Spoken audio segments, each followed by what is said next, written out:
¿Cómo está? Muy buenas noches.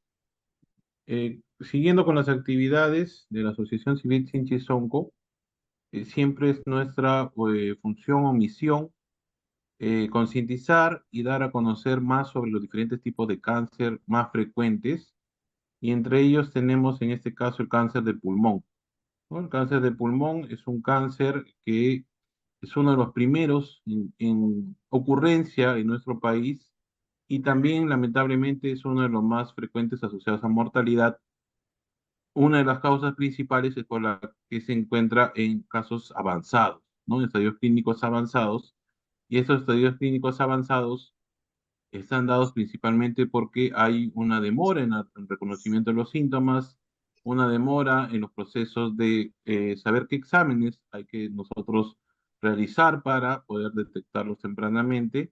Entonces, esto es algo que nosotros debemos empezar paulatinamente a luchar contra el cáncer avanzado, en este caso el cáncer de pulmón, ¿no? Para esta oportunidad hemos invitado al doctor Rodrigo Mota. Él es oncólogo médico, trabaja en el Centro Oncológico Aliada, con amplia experiencia en este y muchos otros tipos de cáncer, pero en esta oportunidad lo hemos invitado a disertar con nosotros aspectos importantes sobre el cáncer de pulmón, ¿no? Doctor Mota, entonces le damos el pase. Muchas gracias por la presentación, doctor Luis. Este, mm, Gracias por la invitación, gracias por la confianza. Vamos a hablar rápidamente sobre algunos puntos aquí importantes en lo que es cáncer de pulmón, enfatizando que en verdad es un problema de salud pública no solamente en nuestro país, sino en todo el mundo, y remarcando algunos aspectos que espero sean de su interés. Empezamos con este slide para tener en conocimiento de que el cáncer de pulmón es una neoplasia que tiene una de las incidencias más altas en todo el mundo. Este slide tiene un gráfico de barras que corresponde a Globocan del 2020, una entidad que nos habla sobre la cantidad de casos nuevos diagnosticados anualmente de cáncer de pulmón, así como ven, también de otras neoplasias, y también de la mortalidad. En la barra celeste vemos la cantidad de casos nuevos diagnosticados de cáncer de pulmón y en las barras rojas la mortalidad.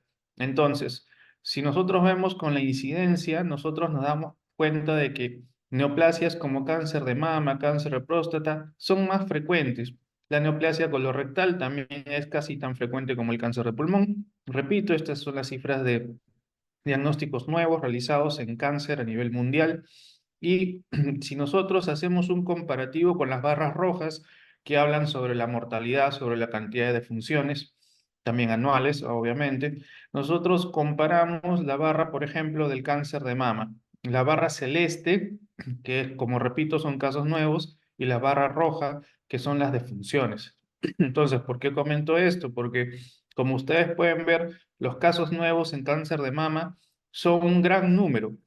Y si nosotros lo comparamos con las defunciones anuales de cáncer de mama, vemos que estas defunciones son un pequeño porcentaje. Lo mismo nosotros podríamos hablar sobre cáncer de próstata.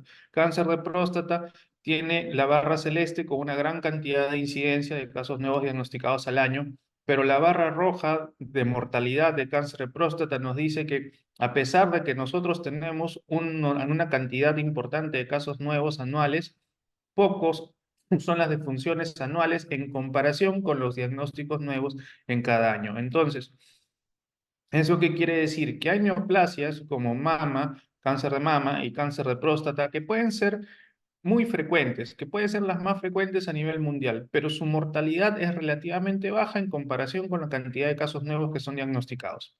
Ahora, nos centramos en las barras de cáncer de pulmón y notamos que la barra celeste, que es casos nuevos, como repito, y la barra roja de defunciones, que simboliza la cantidad de pacientes fallecidos al año, son más similares. ¿Esto qué quiere decir? Que si bien el cáncer de pulmón es frecuente, es una de las mortalidades, es una de las neoplasias que tiene una de las mayores mortalidades entre todas las neoplasias malignas que nosotros podemos tener anualmente. Y esto se debe a diferentes causas. Recordar que cáncer de mama y cáncer de próstata pueden ser mucho más frecuentes que cáncer de pulmón, pero hay una cultura preventiva en lo que es cáncer de mama y próstata. hay una cultura que lleva al paciente a buscar un diagnóstico precoz de cáncer de mama a través de la mamografía, sobre todo, o las ecografías de mama, y el cáncer de próstata a través de la evaluación por urología y lo que es el estudio del PSA en sangre. Sin embargo, lamentablemente no hay una cultura tan arraigada, no hay una cultura tan importante de lo que es el cáncer, la prevención del cáncer de pulmón. Y es por eso que es una de las razones que la mortalidad puede ser tan similar a lo que es la cantidad de casos nuevos. Para ir un poquito más allá en lo que es el cáncer de pulmón, nosotros nos damos con lo que son las cifras, aproximadamente ya para ponerlo en la cantidad de números de casos nuevos anualmente. En el 2023 se reportaron aproximadamente 238.000 nuevos casos de cáncer y esto representó el 14% de la totalidad de casos nuevos diagnosticados de cáncer. O sea, en verdad el cáncer de pulmón sigue siendo bastante frecuente. Aproximadamente parece que es un poquito más frecuente en el cáncer de pulmón en mujeres, pero en realidad la incidencia es bastante similar entre hombres y mujeres. Podríamos decir de que prácticamente el cáncer de pulmón se da en uno de cada 15 hombres y en uno de cada 17 mujeres. Es en verdad bastante similar con respecto al sexo. Sin embargo, hay factores que uno tiene que conocer que son factores asociados, factores de riesgo, podríamos mencionar el desarrollo del cáncer de pulmón. Y podríamos decir que el más conocido, el más frecuentemente escuchado, evaluado, reportado, es obviamente el tabaquismo. Bien, el tabaquismo es un gran problema a nivel mundial, algo que se ha intentado trabajar, algo que se ha intentado de alguna forma intentar disminuir, a pesar de que vemos que el tabaquismo es un tipo de droga que es tan, en verdad, tan comercializada, tan fácil de acceder, ya, pero la verdad es que el tabaquismo todavía es la causa número uno o el factor de riesgo asociado al cáncer de pulmón número uno a nivel mundial. En verdad, más de los pacientes que fuman, los pacientes que presentan un tabaquismo pesado tienen 25 veces más riesgo de desarrollar cáncer de pulmón que los pacientes que no fuman. Y los pacientes con tabaquismo pesado pueden tener hasta 9 de cada 10 casos desarrollar cáncer de pulmón en hombres y 8 de cada 10 en mujeres. El tabaquismo en verdad es la causa hasta ahorita más importante, o mejor dicho, el factor asociado más importante de desarrollo de cáncer de pulmón. ¿Y por qué? En verdad, el tabaquismo tiene más de 5.000 químicos identificados, 70 de estos producen cáncer, o sea, 70 de estos están asociados a cáncer y no solamente cáncer de pulmón, como pueden recordar, cáncer de vejiga, otros tipos de neoplasias del tracto gastrointestinal también se asocian al tabaquismo, neoplasias del tracto genitourinario también, ginecológico también. Entonces, hay una gran cantidad de elementos carcinogénicos que derivan y dañan el ADN celular de las personas, desarrollando finalmente mutaciones que permiten el desarrollo del cáncer. Bien, entonces el tabaquismo, y ojo, también el tabaquismo, podríamos decir el tabaquismo pasivo, también es una fuente muy asociada a lo que es el desarrollo de cáncer de pulmón.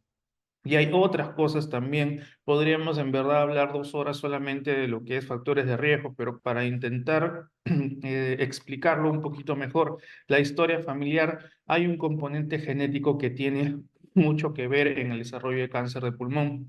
Si es que un paciente tiene un familiar de primer grado, tiene mayor riesgo de desarrollar cáncer de pulmón, hasta 2 veces más riesgo de desarrollar cáncer de pulmón que un paciente que no tiene este antecedente. Y si bien el cáncer de pulmón puede tener este antecedente genético, quizás el antecedente genético de desarrollo de cáncer es un poquito más conocido con respecto al cáncer de ovario, cáncer de mama con mutaciones de Hell-BRCA, también lo que es el cáncer de colorectal, el cáncer de endometrio con otro tipo de mutaciones, pero el cáncer de pulmón también lo tiene. Bien, ojo con eso. Y también hay suplementos dietéticos que también por ahí pues, están asociados al desarrollo del cáncer de pulmón y sobre todo podríamos decir la exposición a los componentes aromáticos volátiles como por ejemplo lo que es el radón, como es el asbesto. Recordar que el radón es todo lo que nosotros hablamos de la desintegración radiactiva del uranio, que uno puede presentar este tipo de exposición en los suelos, por ejemplo. Hay una especie de forma en que emana el radón a través del suelo y pasa al aire y luego posteriormente a través del aire uno lo inhala. El radón, los componentes volátiles de este pasan a través de las vías respiratorias y llegan hasta el pulmón.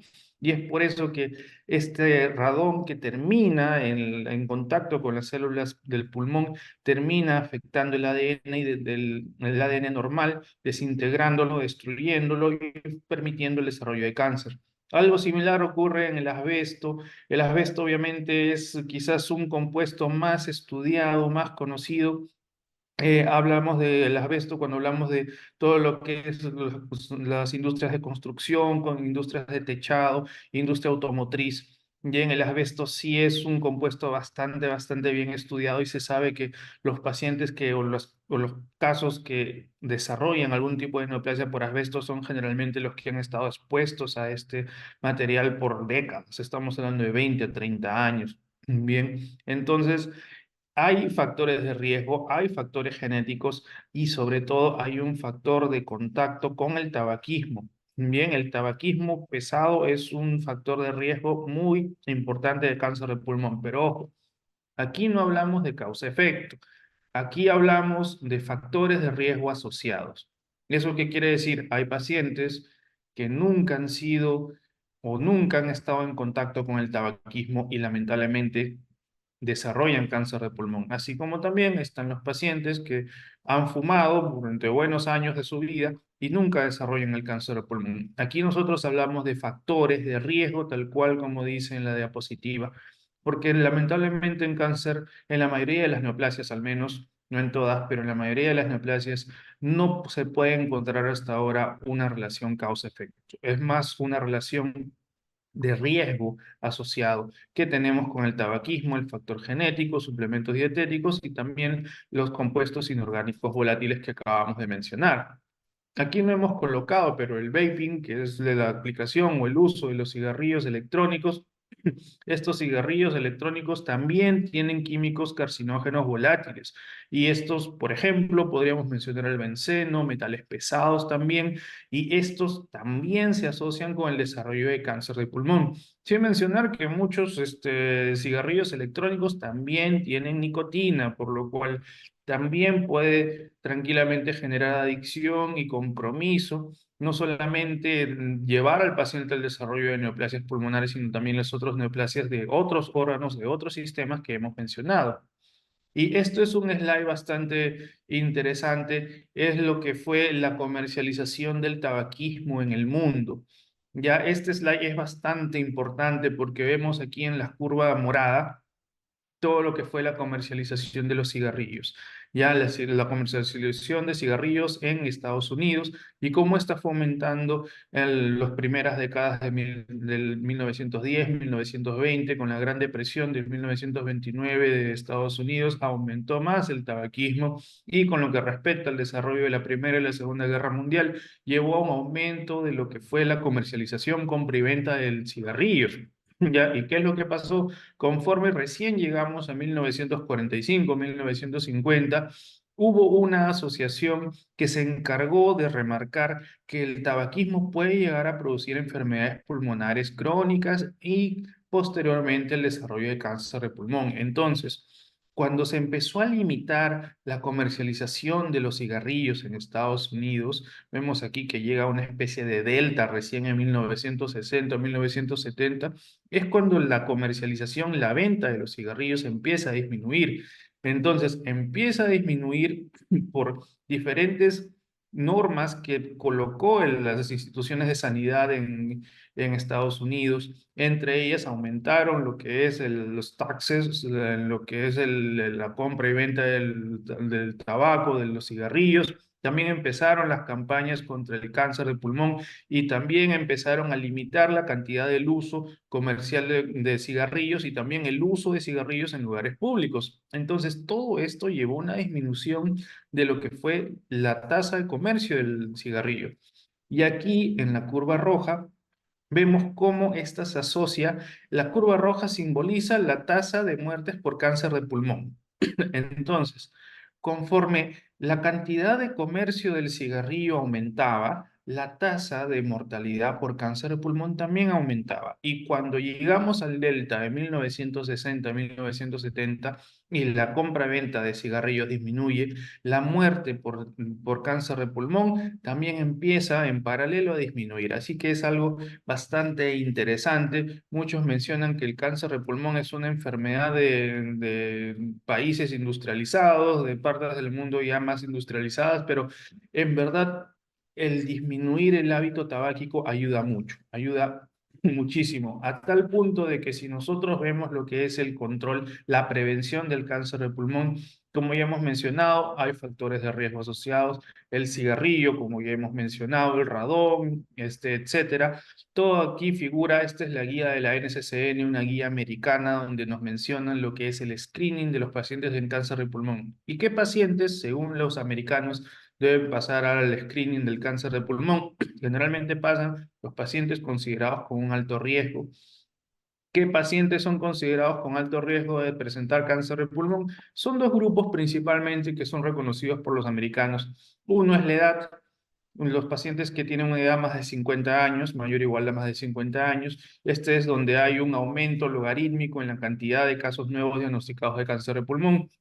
Y sobre todo los que tienen una historia tabaquica fuerte, un tabaquismo pesado, definido por la escuela americana como una historia con un paquillar mayor o igual de 20.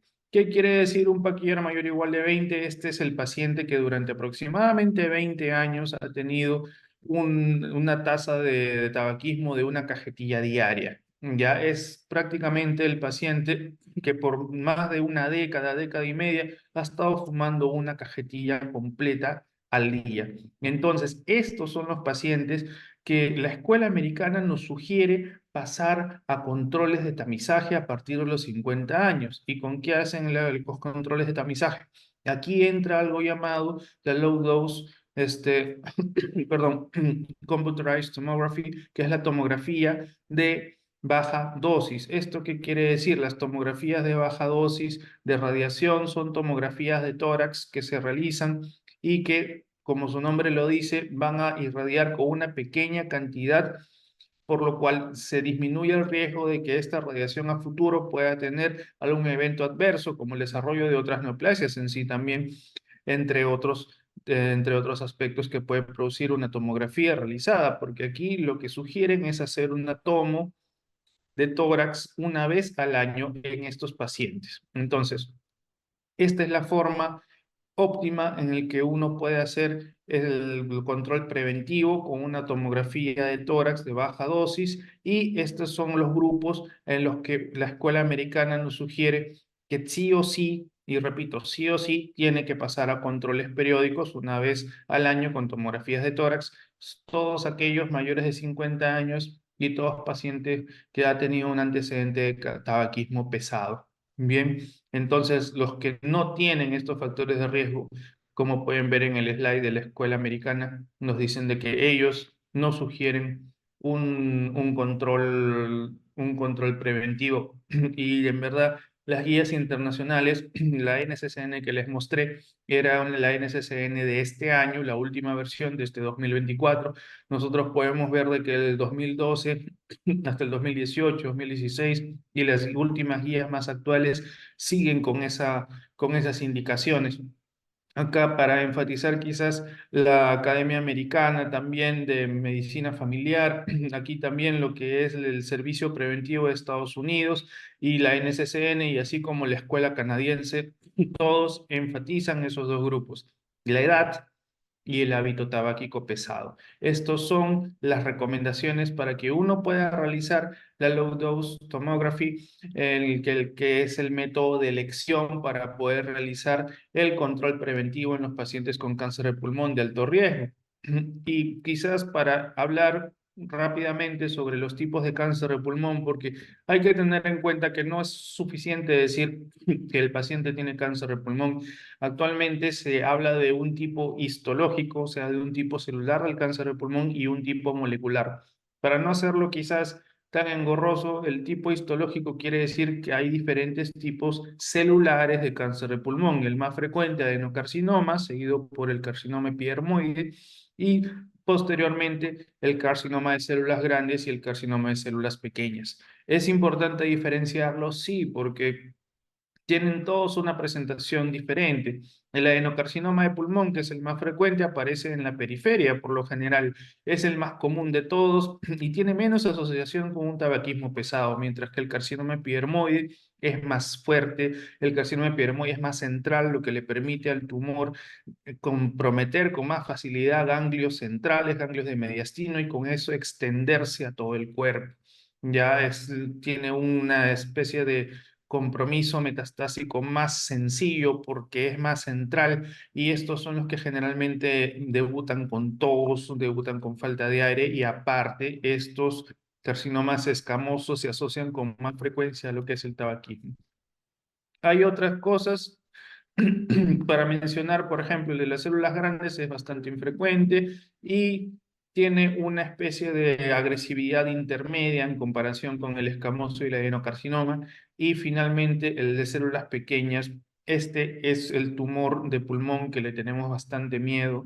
En verdad, el carcinoma de células pequeñas de pulmón tiene una agresividad inmensa, ya es una presentación brusca, muy agresiva. El paciente lamentablemente se deteriora rápidamente, tiene un componente neuroendocrino que le da una mayor agresividad y le da definitivamente una menor tasa de respuesta a las quimioterapias, a los regímenes de quimioterapias convencionales, a tal punto que les tienes que dar un tipo de tratamiento bien específico que funciona en los pacientes, funciona, pero más pronto que tarde, lamentablemente, la enfermedad se sale de control y la sobrevida del paciente disminuye considerablemente. Y los tipos moleculares que también mencionábamos, no solamente actualmente se conoce los tipos histológicos, sino que el tipo de cáncer de pulmón, el adenocarcinoma, que el componente glandular que habíamos mencionado, y el tipo escamoso o epidermoide, que es lo mismo, han sido más estudiados desde un punto de vista molecular. ¿Esto qué quiere decir? El microambiente tumoral del cáncer de pulmón se ha estudiado,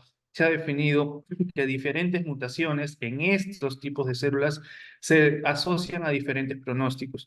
¿Esto qué quiere decir? La mayoría de las mutaciones que se han encontrado son, como ustedes pueden ver aquí, por ejemplo, el EGFR, ALK, KRAS, ROS1, MET, RET, y lo mismo podemos ver por su parte en el componente escamoso. Pero ¿para qué me sirve saber el tipo de mutaciones? Pues en verdad tiene una utilidad muy importante, es bastante importante, y esto es un punto que quizás tendríamos que enfatizar. El conocimiento de las mutaciones en cáncer de pulmón permitió iniciar el tratamiento dirigido. ¿Esto qué quiere decir?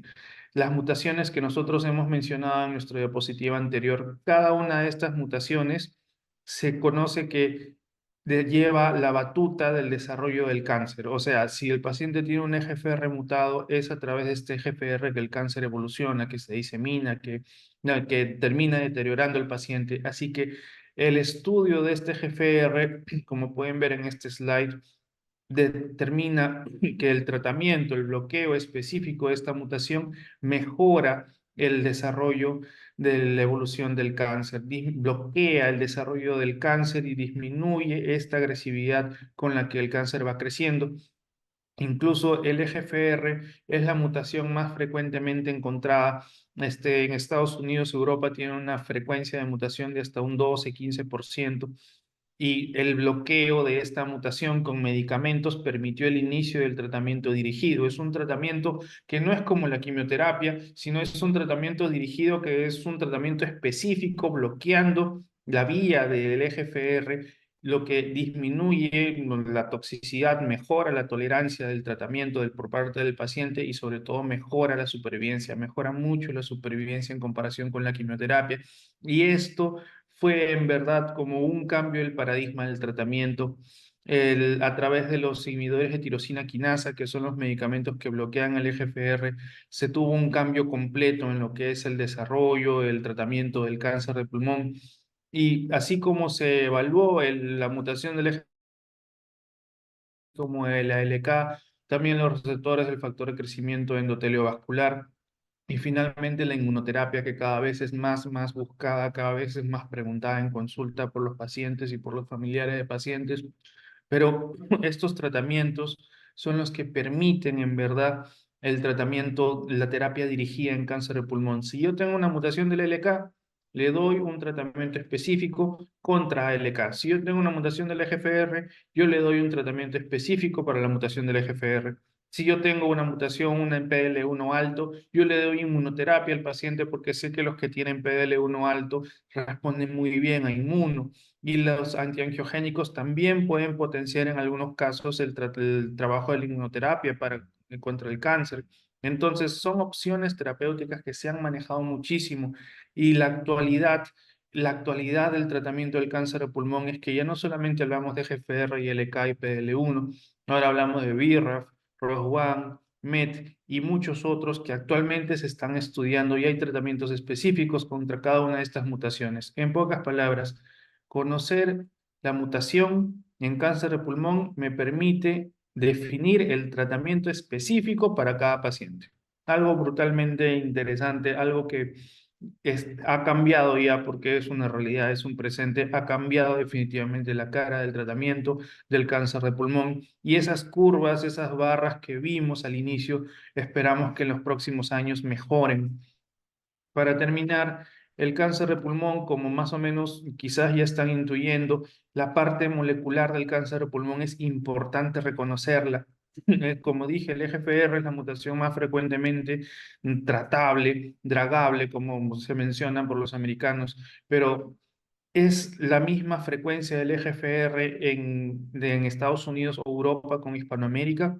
Este es un reporte que sacamos hace un par de años, en el 2017, 2018, si no me equivoco. Y como pueden ver aquí, los pacientes, aquí exactamente la mutación del EGFR, en verde, pacientes de África, en azul, los pacientes indígenas americanos y los europeos en rojo. Entre todos estos tipos de pacientes de diferentes latitudes, vemos que el EGFR, la mutación del EGFR es diferente. Bien, ¿esto qué quiere decir? Que hay zonas del mundo donde tienen más tasa de mutación de EGFR, por lo cual estos pacientes pueden ser tratados con mucha mayor facilidad con estas drogas que son específicas contra la mutación del EGFR. Y si nosotros quizás nos enfocamos un poquito más en Perú, nosotros nos damos con el punto que en Perú nosotros tenemos mayor cantidad de mutación de GFR que las otras ya previamente mencionadas. Aquí nosotros vemos, por ejemplo, este es un trabajo que sacamos en el centro oncológico y nosotros nos damos cuenta de que, por ejemplo, en Europa, Estados Unidos, la cantidad de mutación de GFR era el 10, 12, 15%. Sin embargo, en países como el nuestro, en Perú, la mutación del EGFR es mucho más alta, es un 45%. La mutación del EGFR es altísima, definitivamente es mucho más alta y esto va acorde a otros reportes que han sido sacados en nuestro país. La mutación la mutación molecular en cáncer de pulmón varía mucho dependiendo de la latitud. En Perú es un 45% la mutación del EGFR. Si vamos a México es más o menos de un 30-35%. América Central es similar, es un 30-35%. Y si nos vamos a Colombia, esta ya baja un poquito más, un 25%. Y en Argentina es aproximadamente un 20%. ¿Esto qué quiere decir? Que el cáncer de pulmón desde el punto de vista molecular es muy diferente dependiendo de la latitud, el país, la región donde nos encontremos. Y como ya les he explicado, la mutación es importante reconocerla, ya que eso va a cambiar el pronóstico y sobre todo el tratamiento de nuestros pacientes. Estas son las conclusiones de lo que acabamos de conversar. En verdad, muchas gracias por la atención. Podríamos simplemente llevarnos un poquito más la idea de que el tabaquismo es el factor principal asociado al cáncer de pulmón, de que es importante la prevención en lo que es los pacientes, especialmente los mayores de 50 años y los que tienen un antecedente de tabaquismo pesado y que en verdad el estudio molecular del cáncer de pulmón es lo que en este momento me va a orientar mejor el tratamiento, sea enfermedad avanzada o sea enfermedad temprana. Así que es bastante interesante y bastante importante también llevarnos la idea de la prevención. La prevención es lo más importante, así que a cuidarnos. Así que eso creo que sería todo. Muchas gracias por la atención. Muchas gracias, Rodrigo. Una interesante disertación desde el punto de vista, pues, del enfoque de prevención, detección temprana y los principales tipos y lo actual que tenemos que en algunas instituciones podemos tenerlo a la mano, instituciones grandes como es las terapias dirigidas, nuestras terapias moleculares. Ahora, es importante entonces remarcar nuevamente lo que has dicho, es una tipo de cáncer que tiene un factor de riesgo bastante asociado. Lamentablemente tenemos que, a pesar de que existen múltiples campañas, múltiples avisos en las mismas cajetillas de los cigarros, es una patología que se sigue fumando bastante y las personas no miden las consecuencias en ellos mismos y en la gente a su alrededor, ¿no? También es importante de repente precisar o ampliar un poco en esto de si el vape, ¿no? Que ha surgido últimamente como una moda, ¿no? Que también está asociada a algunas otras patologías pulmonares agudas y crónicas, en daño pulmonar directo, también tiene una relación, ¿no? Has mencionado con el cáncer de pulmón, que se piensa que es una moda y es inocuo para una patología oncológica, pero en realidad sí tiene asociación también, ¿no? Con el cáncer de pulmón. En verdad, todo lo que es el vape, todo lo que es el uso de estos dispositivos electrónicos, sí aumenta lo que es la exposición a carcinógenos volátiles. Quizás los más conocidos, el benceno, entre otros, sí están asociados a un aumento del riesgo de desarrollo del cáncer de pulmón. Es una práctica que aumenta el riesgo definitivamente y también a tener en cuenta siempre de que el tabaquismo es el principal factor de riesgo asociado al cáncer de pulmón, pero no es el único. Hay factores genéticos, hay factores, entre otros, como hemos mencionado, aparte del VAPE que está mencionando, doctor, la exposición al asbesto, la exposición al radón, etcétera, el antecedente genético, como repito.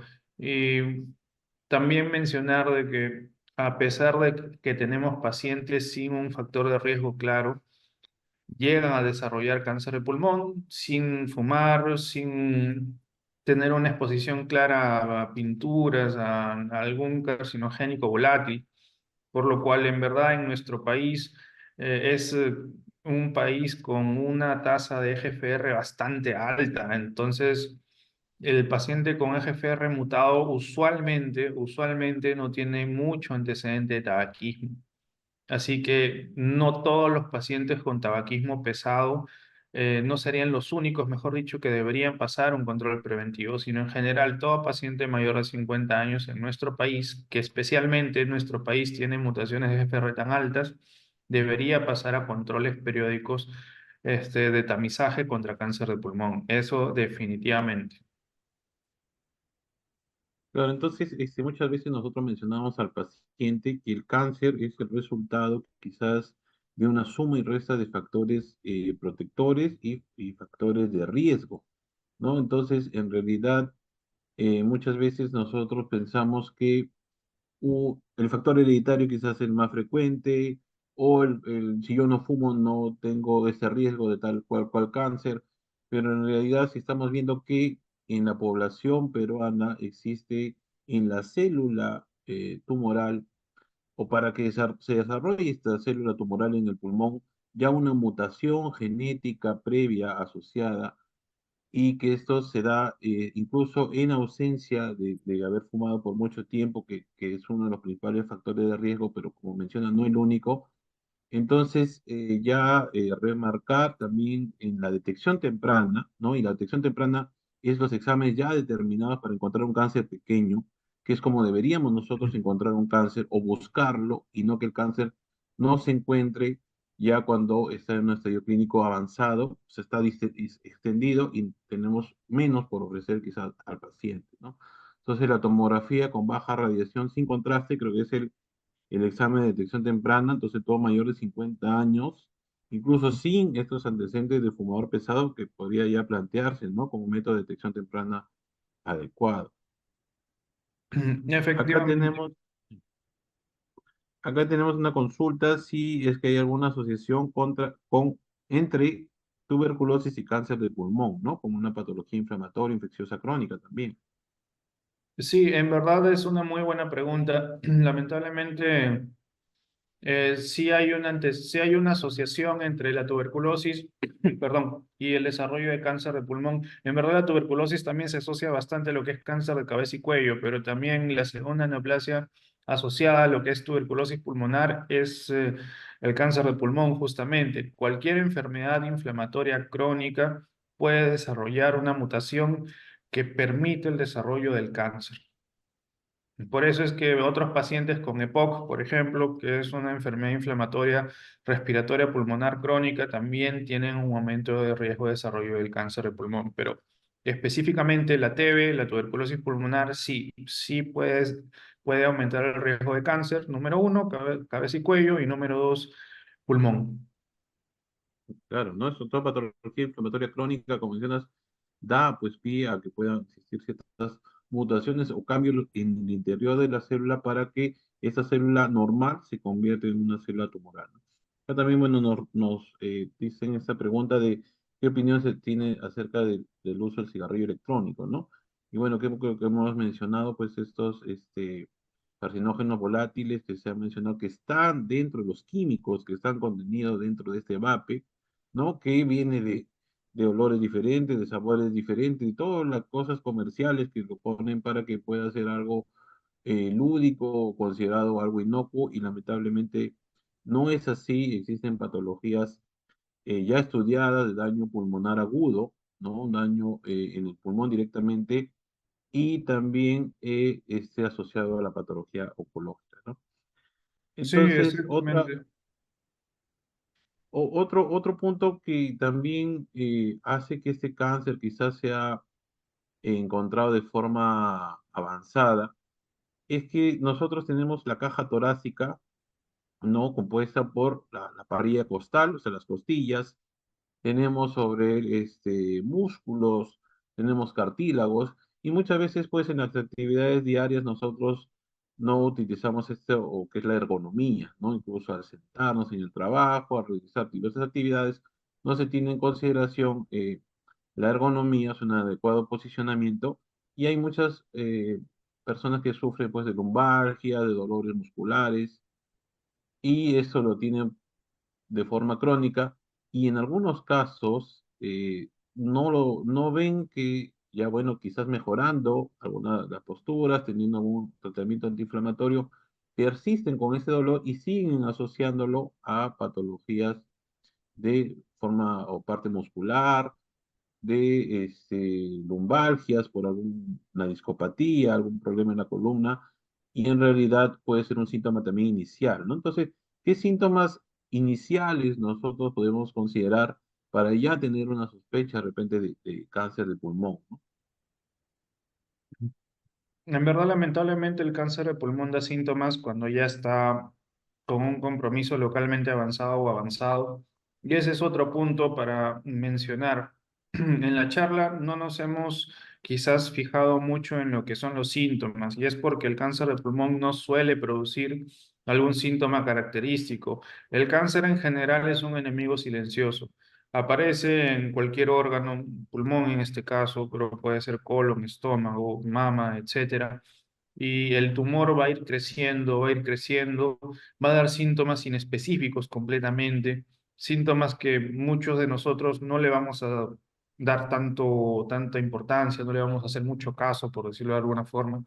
Y el cáncer va a seguir aumentando hasta que puede llegar a metastatizar a hueso, por ejemplo, producir dolores que van a ir en aumento con respecto pase el tiempo. Es bien característico lo que está mencionando, doctor, Hay pacientes, por ejemplo, que vienen con un dolor lumbar o un dolor dorsal que ha estado en aumento durante los últimos meses, durante los últimos 2, 3 meses, y han tomado analgésicos, no les ha calmado, hasta que el dolor empieza a aumentar a tal grado que vienen con la descripción de el dolor es tan fuerte que me despierta en la noche. ¿Ya? Entonces, cuando el dolor tiene esta descripción, o sea, no calma con analgésicos y aparte lo llega a despertar al paciente durante la noche, esos son dos síntomas de alarma. Esos son dos síntomas que muchas veces se asocian a un dolor de características oncológicas. Así que, si fuese el caso, el paciente debe acudir con un médico lo más pronto posible, pero repito, no hay que esperar quizás de que el paciente llegue a presentar síntomas, porque cuando los presente ya la enfermedad va a estar muy diseminada.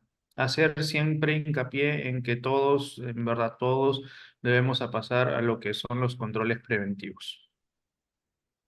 Claro, eso es lo más importante, ¿no? Uno, bueno, ya los síntomas, lamentablemente en casos avanzados, ya no hay que dejar pasar un síntoma persistente sin darle una causa adecuada y nuevamente remarcar, ¿no? En los métodos de prevención y detección temprana, la detección temprana, ya la tomografía nuevamente sin contraste con baja radiación a partir de los 50 años, una vez por año, es el examen indicado, ¿no? Para encontrar un cáncer de pulmón pequeño, que es como nosotros debemos buscarlo, y que no nos sorprenda con ya un cáncer avanzado, que ya no puede ofrecerse algún tratamiento quirúrgico, ¿no? Y a veces tampoco algún tratamiento médico, ¿no? Y acá es bastante importante que el doctor Mota pues participe en centros de alto nivel, entonces tiene acceso a las patologías a tratarse con la inmunoterapia, ¿no? La inmunoterapia está dada, es una terapia dirigida para ciertos receptores moleculares que puede tener la célula tumoral y nos ha dado mayor esperanza en la sobrevida, ¿no? Y pacientes que antes tenían menores respuestas ahora ya tiene mejores opciones de tratamiento y una mayor impacto en su vida, ¿no? Entonces, eso es también importante conocer, ¿no? Que se están haciendo estudios y cada vez se está ampliando más el conocimiento en este cáncer de pulmón, ¿no? Acá también nos agradecen, ¿no? Señor Leonidas, muy interesante e importante la charla. Gracias, doctor Rodrigo. Solicita bueno, explicar acerca del VAPE como factor de riesgo, dado que el VAPE viene en diferentes presentaciones, ¿no? Ujú.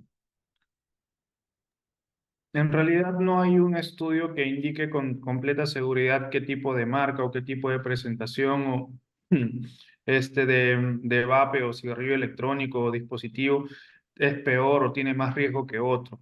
En realidad todos los dispositivos electrónicos tienen esta posibilidad de en verdad exponernos a metales pesados, aromáticos volátiles o a benceno, lo que aumentaría el riesgo de desarrollar cáncer de pulmón. Al menos hasta ahorita, hasta este 17 de julio de 2024, no hay un estudio definitivo que nos diga qué marca o cuánto de cigarrillo electrónico podría utilizar o a partir de qué punto es considerado un mayor riesgo o no.